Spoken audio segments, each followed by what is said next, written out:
జై శ్రీరామ్. అందరికీ నమస్కారం. వెల్కమ్ టు న్యూస్ సెకండా. నేను మీ కస్తూరి శ్రీధర్. కొన్ని వార్తలు మనం చదివినప్పుడు కావచ్చు, లేకపోతే మనం చూసినప్పుడు కావచ్చు, లేకపోతే విన్నప్పుడు కావచ్చు, లేదా వీడియోల రూపంలో కావచ్చు, కొన్ని సందర్భాల్లో అప్పుడప్పుడు మనకు తెలియకుండానే మన భవిష్యత్తు ఏమైపోతుందా అన్న ఆలోచన అయితే వస్తుంది. అలాంటి ఆలోచన ఏమైనా ఈ వీడియో ద్వారా మీకు వస్తుందేమో చూద్దాం. ఎందుకంటే ఈ వీడియోలో అలాంటి కఠిన వాస్తవాలు అయితే ఉన్నాయి. అర్థమైంది మీకు? ప్రస్తుతం మహారాష్ట్రలో అసెంబ్లీ ఎలక్షన్స్ అయితే జరుగుతున్న సంగతి మీకు అందరికి కూడా తెలిసిందే. ఈ నెల 20వ తారీఖున మహారాష్ట్రలో అసెంబ్లీ ఎలక్షన్స్ అయితే జరగనున్నాయి. 23వ తారీఖున రిజల్ట్స్ అయితే వస్తున్నాయి. అంటే ఏంది? ఆ ఎన్నికల ఫలితాలు. ఇక ప్రస్తుతం మహారాష్ట్రలోని రాజకీయ పార్టీలన్నీ కూడా ఎన్నికల ప్రచారంలో నిమగ్నమైపోయి ఉన్నాయి. ఇక మహారాష్ట్రలో ప్రధానంగా 2 కూటములు అయితే ఉన్నాయి. అవి ఒకటి వచ్చేసి మహాయుతి కూటమి, రెండోది వచ్చేసి మహావికాస్ అఘాడీ కూటమి. ఈ మహాయుతి కూటమికి భారతీయ జనతా పార్టీ అయితే సారథ్యం వహిస్తుంది.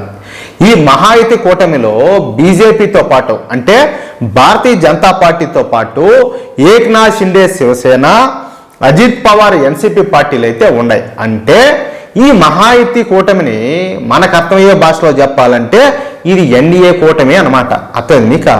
ఈ ఎన్డీఏ కూటమి పూర్తిగా హిందువుల ఓట్లపైన ఆధారపడి అయితే ఉండాలి.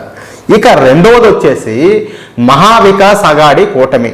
ఈ కూటమిలో కాంగ్రెస్ పార్టీ కావచ్చు, శరద్ పవార్కి సంబంధించినటువంటి ఎన్సీపీ పార్టీ, అలాగే ఉద్ధవ్ ఠాక్రేకి సంబంధించిన శివసేన పార్టీలు అయితే ఉన్నాయి. అంటే ఈ మహావికాస్ అఘాడీ కూటమి మనకు అర్థమయ్యే భాషలో చెప్పాలంటే ఇది ఇండి కూటమి అన్నమాట. ఇంకా అర్థమయ్యేటట్టు చెప్పాలంటే ఇది కాంగ్రెస్ కూటమి. అంటే పూర్తిగా ముస్లింల ఓట్ల మీద, అదేవిధంగా క్రిస్టియన్ల ఓట్ల మీద ఆధారపడి ఉన్నది ఈ కూటమి. అర్థమైంది మీకు? దీంతో మొన్న మధ్య కాంగ్రెస్ ప్రభుత్వం ముస్లిం వర్గాన్ని ప్రసన్నం చేసుకునేందుకు ముస్లింలకు సంబంధించినటువంటి, ముస్లింలకు చెందినటువంటి ఆల్ ఇండియా ఉలేమా బోర్డు సభ్యులను అయితే సంప్రదించినారంట. అవును, సంప్రదించారు.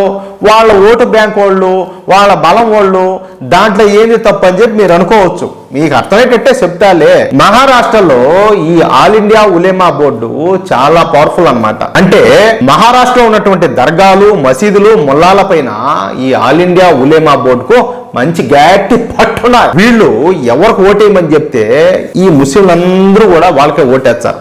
దీంతో నిన్న ఈ ఆల్ ఇండియా ఉలేమా బోర్డు మొత్తంగా కూడా 17 డిమాండ్లతో కూడినటువంటి ఒక మేనిఫెస్టోను, అంటే ఇది ఇప్పుడు పొలిటికల్ పార్టీలు ఏ విధంగా మేనిఫెస్టోను రిలీజ్ చేస్తాయో అదే విధంగా ఈ ఆల్ ఇండియా ఉలేమా బోర్డు కూడా మేనిఫెస్టోను అయితే దాన్ని రిలీజ్ చేసి దాన్ని కాంగ్రెస్ కూటమికి అయితే అప్పగించింది. ఆ మేనిఫెస్టోలో ఉన్నటువంటి కొన్ని డిమాండ్లు అయితే ఇప్పుడు మీకు నేను చెప్తా. దాన్ని బట్టి మీకు ఏమన్నా మీ భవిష్యత్తు ఏమన్నా మీకు కళ్ళ ముందు ఏమైనా స్క్రీన్ లో నేను చూపించినట్టు ఏమైనా కనపడుతుందేమో చూడండి. ఒకటి వచ్చేసి మహారాష్ట్రలో రాష్ట్రీయ స్వయం సేవక్ సంఘ్ అయితే బ్యాన్ చేయాల. అంటే దీన్ని మన ఆర్ఎస్ఎస్. అర్థమైంది మీకు? రెండవది వచ్చేసి పోలీసు శాఖలో ఈ రిక్రూట్మెంట్ లో ముస్లింలకే అధిక ప్రాధాన్యతనైతే ఇవ్వాలా. కనపడుతుంది భవిష్యత్తు ఏమన్నా? సరే, 3వ పాయింట్కి వస్తా. కేంద్రం ప్రవేశపెట్టినటువంటి వక్ఫ్ బోర్డు బిల్లును పూర్తిగా వ్యతిరేకించాల.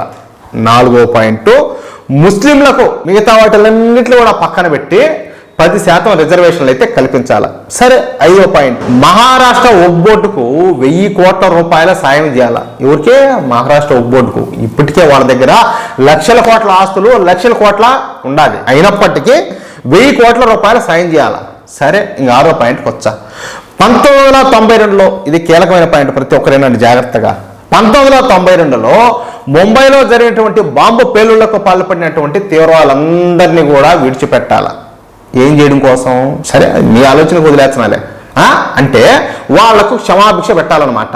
ఈ విధంగా మొత్తంగా 17 డిమాండ్లతో కూడినటువంటి ఒక మేనిఫెస్టోను ఈ ఆల్ ఇండియా ఉలేమా బోర్డు అయితే కాంగ్రెస్ కూటమి ముందు అయితే పెట్టింది. అయితే మనకు అందుతున్నటువంటి సమాచారం ప్రకారం ఈ ఆల్ ఇండియా ఉలేమా బోర్డు తయారు చేసినటువంటి ఈ మేనిఫెస్టోకు ఇప్పటికే ఈ కాంగ్రెస్ కూటమి అంగీకరించినట్టు తెలుస్తుంది. అర్థమవుతుందని అన్నా బుజ్జి? ఒకవేళ అదే కాంగ్రెస్ గానే గెలిచి ఇదే మేనిఫెస్టోను, ఏది ఈ ఆల్ ఇండియా ఉలేమా బోర్డుతో ఏదైతే మేనిఫెస్టోను, ఏవైతే వాళ్ళ ముందు ఈ కండిషన్స్ పెట్టిందో అవన్నీ ఒప్పుకొని కనుక ఈ తీవ్రవాదులందరినీ విడిచిపెట్టి ఈ వక్ఫ్ బోర్డుకు 1000 కోట్లు ఇచ్చి అదేవిధంగా ఆర్ఎస్ఎస్ను బ్యాన్ చేసి ఇవన్నీ చేస్తే ఎట్లుంటాయో ఒకసారి మీరు కళ్ళు మూసుకొని మీరు ఒకసారి ఊహించుకోండి. సరే, ఇక హిందువుల విషయం వచ్చేసరికి ఇదే కాంగ్రెస్ కూటమి కులగణన అంటూ, కులగణన అనేది మీకు గుర్తున్నారు కదా, ఈ రాహుల్ గాంధీ, ఈ 55 ఏళ్ల యువనేత అయినటువంటి ఫిరోజ్ జహంగీర్ గాంధీ మనవడైనటువంటి రాహుల్ గాంధీ కులగణన అంట హిందువులను విభజించే ప్రయత్నాలు అయితే ఘనంగా చేస్తాడు. ఆయన గారు కావచ్చు, ఆయన పార్టీ అయినటువంటి కాంగ్రెస్ పార్టీ కావచ్చు. దీన్ని బట్టి అర్థం చేసుకోండి, ఓటు బ్యాంక్ రాజకీయాల కోసం కాంగ్రెస్ పార్టీ ఏ స్థాయికి దిగజారిపోతుందో, ఈ భారతదేశాన్ని ఏం చేయాలనుకుంటుందో, హిందూ సమాజాన్ని ఏం చేయాలనుకుంటుందో మీరు ఆలోచించు. చెప్పడం నా బాధ్యత, నిర్ణయం మీ వైపే ఉన్నది, మీ మీదనే ఉన్నది. అది మీకు ఈ న్యూస్ నచ్చితే, అదే విధంగా నేను చెప్పింది కరెక్టే అని చెప్పి మీరు భావిస్తే ఈ న్యూస్ నలుగురికి షేర్ చేయండి. అలాగే తప్పనిసరిగా ప్రతి ఒక్కరు కూడా మీ యొక్క అమూల్యమైన అభిప్రాయాలను కామెంట్ రూపంలో తెలియజేయండి. జై శ్రీరామ్.